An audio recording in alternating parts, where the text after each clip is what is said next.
Ladies and gentlemen, boys and girls, welcome to the Everything is Bad New Fangled Motion Picture Show. Greetings, one and all, and welcome to another episode of the New Fangled Motion Picture Show.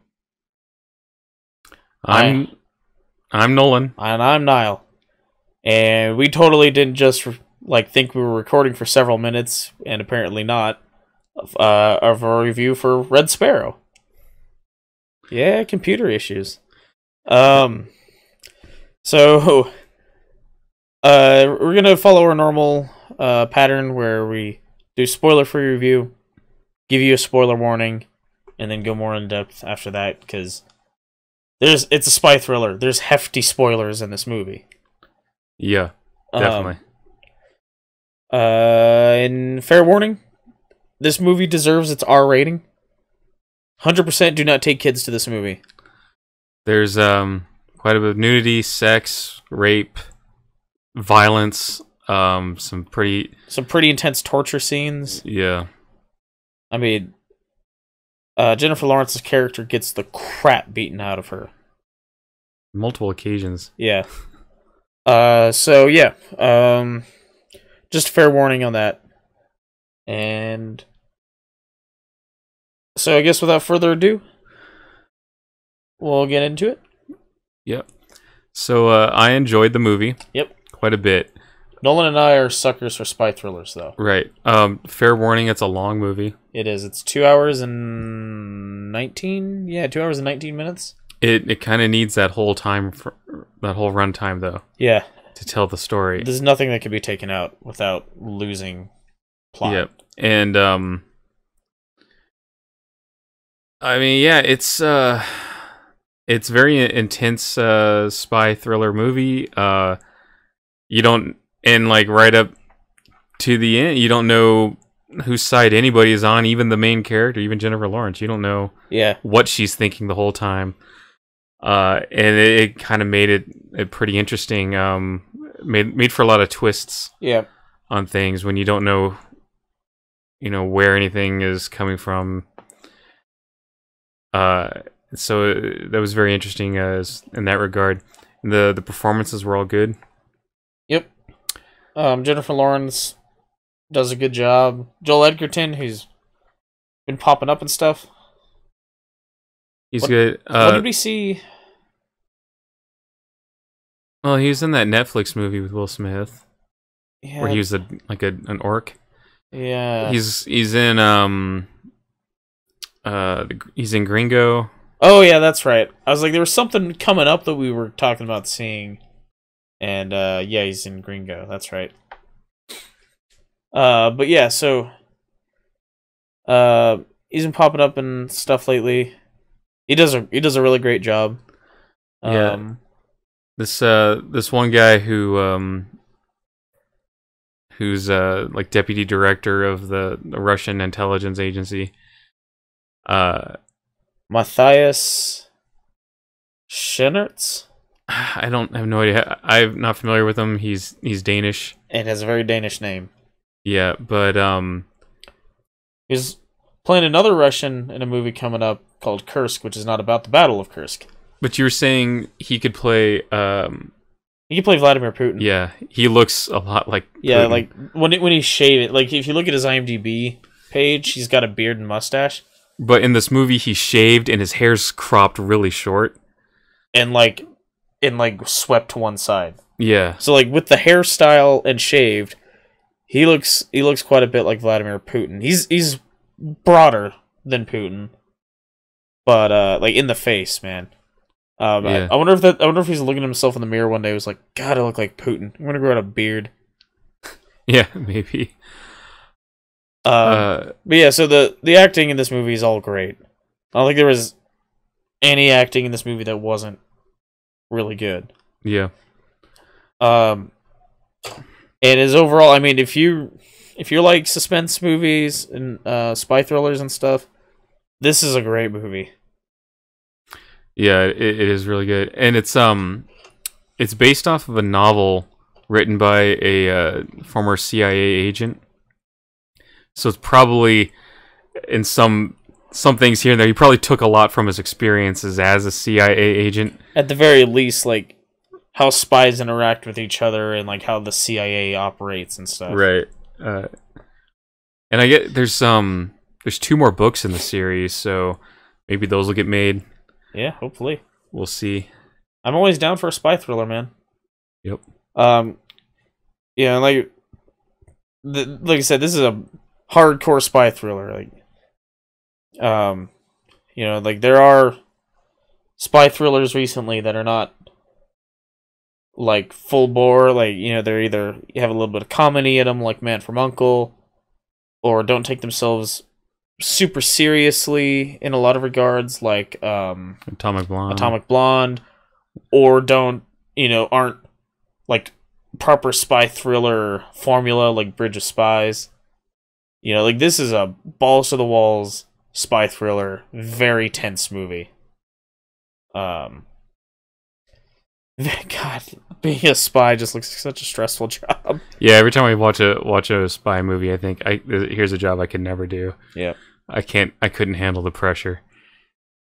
But yeah, so the story, it follows Jennifer Lawrence, and as you know from if you've watched any of the trailers, basically for her mom to keep getting the medical attention she needs, although in the trailer they don't ever explain really what is wrong with her mom, just that there is something wrong with her mom. For her mom to keep getting the medical attention she needs, she does this work for the Russian government as a sparrow, which is basically, think of like the flashback for Black Widow. I think it was in the first Avengers movie, where she's like in a special school learning to be a KGB super spy. And whatnot, kind of like that, but more intense and longer. Yeah. And more focused on sex. Oh yeah, well it's manipulation. Yeah, it's using sex to get what you want out of somebody. Yeah, and like they even talk about how like sex is usually an easy way, but it's not a matter of sex; it's a matter of manipulating your target. Right. And they mentioned that in the trailer as well. You know, humans are puzzles of need, become the missing piece or whatever. So, and you know, so it's her doing this mission for the Russian government, and it's the whole way through. Dude, even like at the very beginning when she's not involved in any of that at all, she's introduced to that guy who's like a high-ranking member or something of the party, the party or the government or whatever. Like even that scene like felt stressful because there's like this sort of implied threat in every interaction that she has with like major government people. Yeah. You know, yeah. So, very well done movie, though. Definitely. So, let's get into spoilers, because it's a spy thriller, so there's not a whole lot hard we to talk can about say. the movie without spoiling it. Yep. So from henceforth, there'll be spoilers. Yep. So, yeah, as I said before, I like how you had no idea what her play was right up to the end. You're like, whose side is she actually on? I mean, she's obviously like on her own side, but which side is she going to decide is most beneficial to her? You know, and you know, does she turn over Jeremy Irons' character like he told her to do, or not? And then you could tell Jeremy Irons like was expecting to be killed. Yeah. Because it turns out, so what her mission is she needs to get close to the CIA agent who, to find out who the mole is in the Russian government, because some mole had been feeding him information. And so they want to find out who the mole is. Well, it turns out the mole was Jeremy Irons' character, who's this general he was in charge of the Sparrows program. Yep. So, and like when he comes to her like near the end, and he starts talking to her about how he knows, what she's been up to, and like, oh no, he seems like really menacing and threatening, but then he realizes because he's Jeremy Irons. But then he reveals that he's the mole, and General Karchnoi.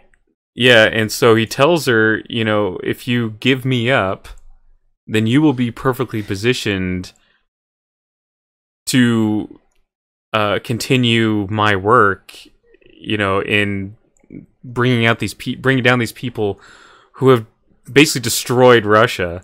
Yep. And you think, that she does it, and then at the end she had set up her uncle, who was the deputy director of the agency, and to take the fall, and Jeremy Irons is still there. Yeah, it's funny, like, she's being commendated at the end, and there's all these people clapping, and it zooms in on Jeremy Irons sitting there in the front row. Yeah. And I didn't see that coming. I was like... Yeah, because you don't... Because what it is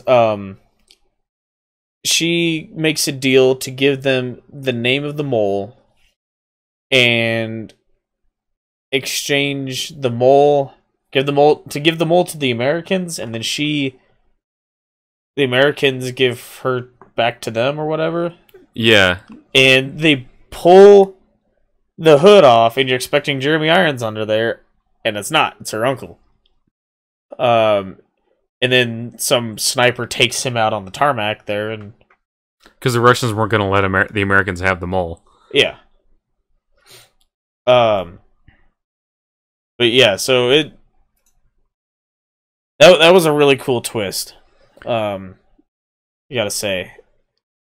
But so, can we talk a minute about peeling the skin off of people? Oh God!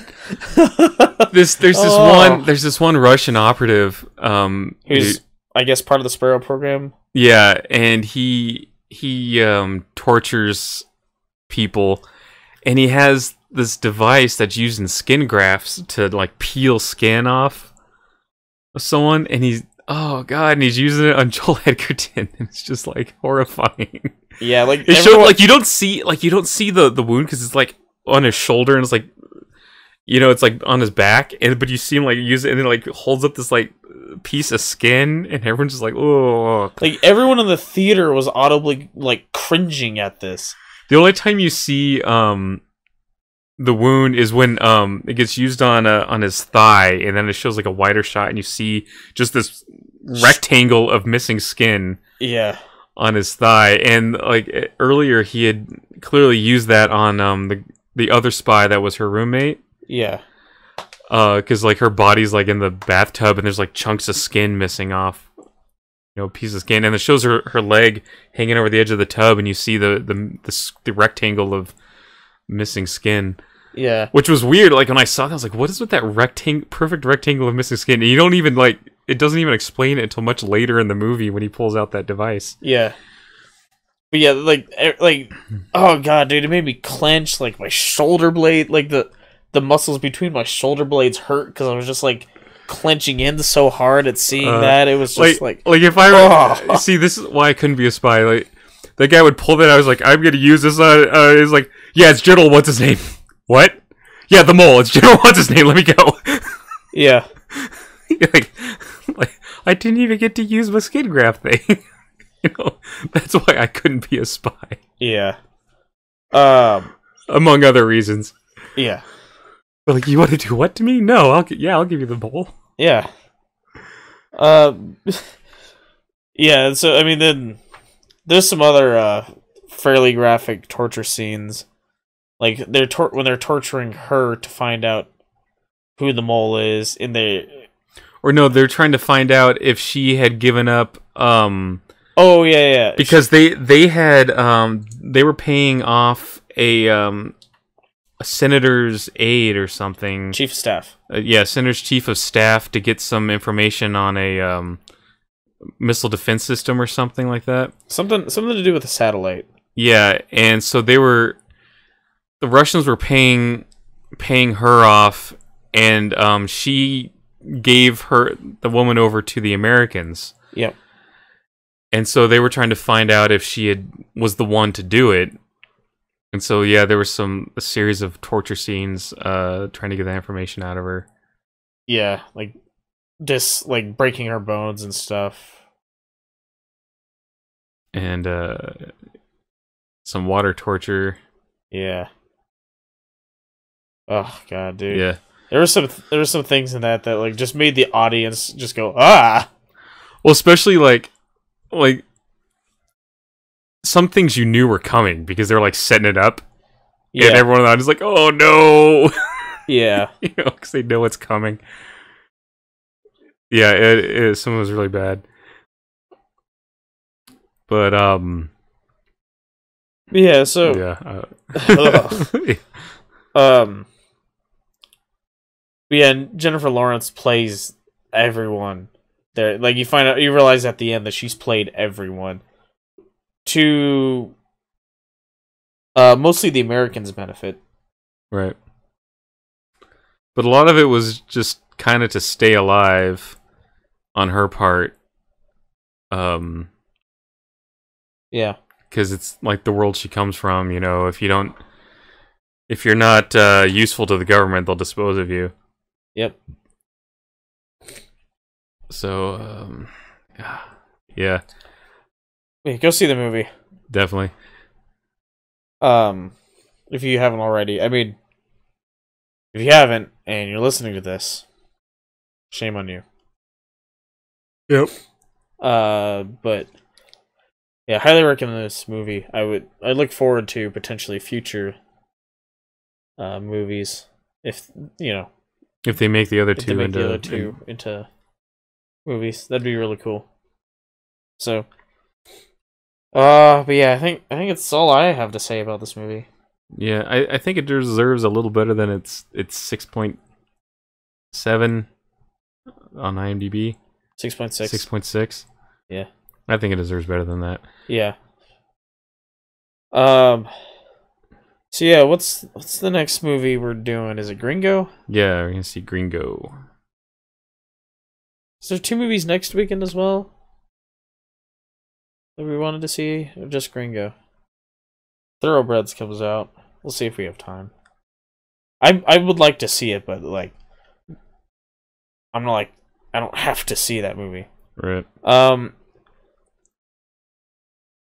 But then the weekend after that's Tomb Raider and 7 Days in Entebbe, which we definitely want to see that, both of those. Yeah. And then the weekend after that's Pac Rim and Isle of Dogs. So 2 movies like every weekend for the month of March. Yeah. There goes all of our Friday nights and Saturday afternoons for the whole month. Looks like. So, but yeah, look forward to seeing those or hearing those reviews from us coming up. Check out our other reviews. We just posted one for Death Wish. And we have a bunch of other reviews of movies past as well. Some that are even still in theater. So check those out. Check out our Twitch page where we stream sometimes when we have times, which has not been a lot lately, but hopefully we'll get back more into that. It's twitch.tv/everything_is_bad. Yeah, so until next time, thanks for listening. So long. Bye.